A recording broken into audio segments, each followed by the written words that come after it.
right. Hello, everybody. Welcome to Talking Softball with Beach. I'm your host, Erica Beach. Yay!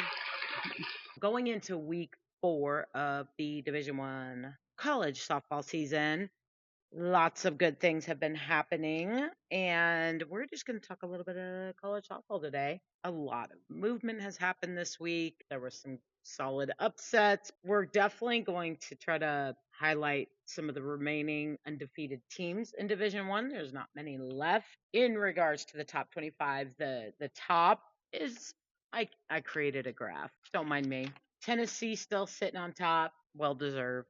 Then we've got Texas Tech, number 2 in 2 of the polls, number 3 in the D1 poll. Texas is number 3 in those polls while being 2 in the 1 poll. Oklahoma dropped not a ton. They lost to Long Beach State in the Mary Nutter. Props to Long Beach State. They dropped a little bit, but it wasn't like drastic or anything. There were some like big movements on each of the polls, kind of they're very different polls once you get to like the middle.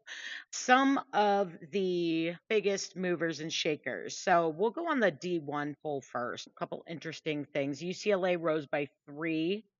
The biggest jump, I think, across all the polls, but especially D1, my flabbers were gasted moment is jumping 12 spots. In D1, like the spots don't jump that much unless you absolutely go nuts. Moving up 12 spots from number 24, so going from barely on the list up to number 12 is Virginia Tech. So let's give them a little round of applause there. Pretty insane jumperooski, if you will. A&M took one of the bigger hits, dropping 4 spots. Duke dropped 4 spots, another one of the bigger hits. New to the poll, new to all 3 polls. Grand Canyon University. Well done, well done. We also have new to the D1 softball poll. We've got Penn State. They are also appearing for the first time in the Softball America poll. They also have a newcomer, University of North Carolina. So welcome to the poll to you teams. There's a lot of teams knocking on the door. Michigan, UCF, Clemson is on some of them. Auburn, Omaha, FAU, North Florida, Southeast Louisiana, Washington, Charlotte. The NCAA poll, I would say Virginia Tech also jumped a lot, but not 12. They jumped 6 spots on the NCAA poll, and then they jumped 7 spots on the Softball America poll. So pretty good jumps there. Oklahoma State had a monster jump on the Softball America poll. They jumped 9 spots. They went from 22 to 13. Stanford dropped 9 on the Softball America poll. South Carolina dropped 6 on the NCAA poll. So we've had a lot of movement. There's only a couple teams that really stayed in their spots. So I thought that was just interesting. But the point of today's show is all about the remaining undefeated teams. Going undefeated in Division One softball is difficult. We've seen some of the best teams. Very rarely do we see undefeated seasons. Going undefeated is something special. And at this point in the season, a lot of teams have been knocked off. There are some really good teams that are still undefeated.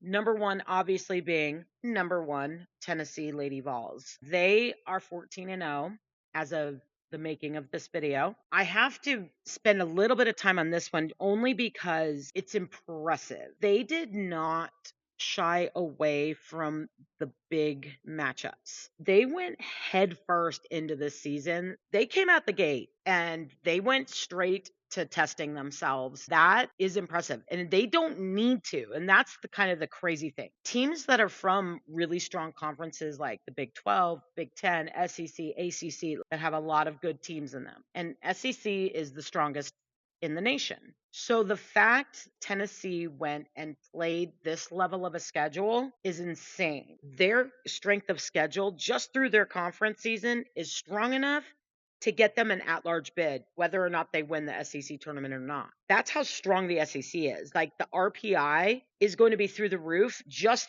because of conference. When I see teams coming from SEC and stronger conferences come out and face off against really tough competition, you got to give them props. They don't have to. That's why I hope you guys understand is that they could have scheduled a cakewalk and they chose not to. They chose to test their team.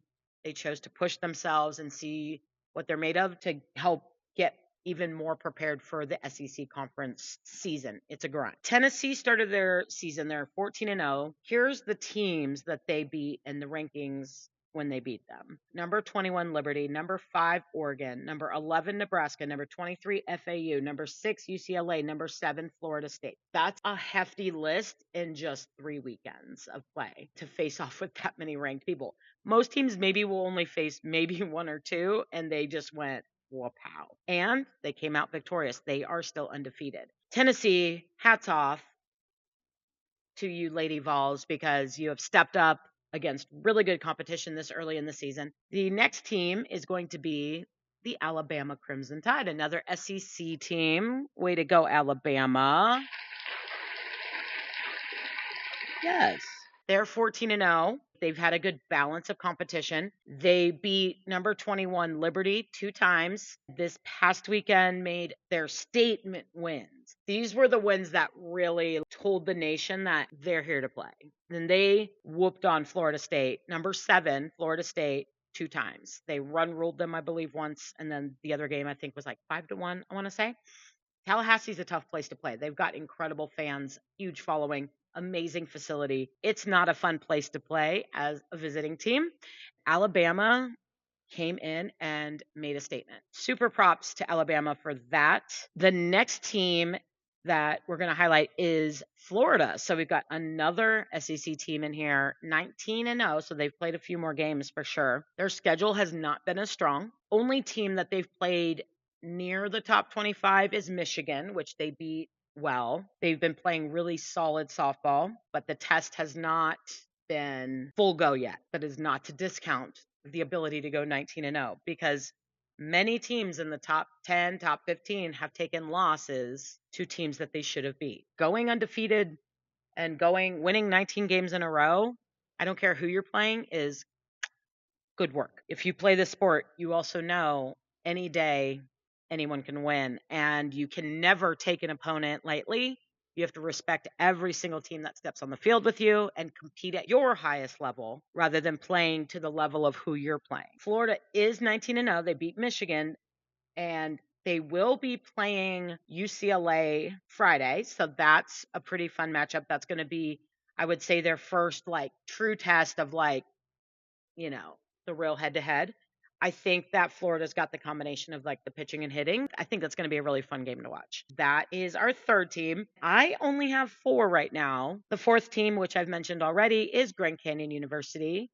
They are 16-0 on the year. They have not played anybody ranked yet. They have handedly beat quite a few teams. They had a couple close calls, and ended up, winning out in the end. They have some strong matchups coming up in midweeks, which is going to be pretty fun. I think I'm going to get to call a few of those on TV, so I'm excited about that. Oklahoma State on March 17th. Then they're playing Arizona down in Tucson on March 24th. And then they're going to be playing Arizona State at home on April 14th. They're going to be adding some strength of schedule in during conference season, during midweeks to, again, bolster their RPI. Their record is a strong start. They've also had a really nice combination of the pitching has been stellar. The offense has really kind of come into its own, even with losing one of their best hitters. They've recovered as a team well. They have done a great job of pulling everyone together and other people really stepping up. So I think that's going to be really fun to kind of track them. There's tests coming up for every team in conferences like the SEC.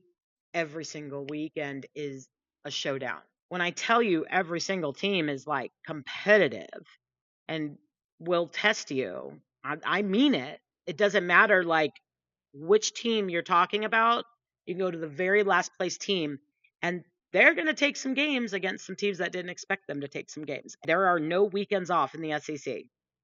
and many conferences. I just have a lot of respect for that level of competition and that level of commitment and just acknowledging how hard it is. Anyways, those are the 4 teams that I have that I wanted to highlight who are the remaining undefeated teams. They're all in the top 25. That's a pretty big deal. This weekend, there is the Judy Garman Classic out in Fullerton, California. That is another classic tournament that I played in and coached in. Fullerton has such a cool facility. They actually have a stadium and another field as well. So they have a cool little mini complex there with covered cages and tons of grass area for the little fans to be running around and the kids to be doing cartwheels in the hills, and lots of great seating, a great atmosphere for softball. So that's going to be pretty fun. And yeah, so I will be watching softball along with you guys.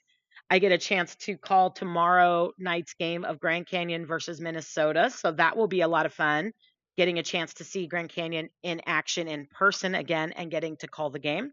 So very excited. I've got my Mindset Mondays launching, or I launched it live last week on YouTube. We've now done 2 episodes on Mindset Mondays. And on social media, I've been doing Diet Coke and Daily Questions, which is just a fun little quick question and answer type of thing. I'll try to post them on YouTube as well. But I'm just having a really good time trying to put myself back out there and love talking softball. Thank you guys so much for tuning in. Appreciate you and hope to see you guys again next week for Talking Softball with Beach. Awesome!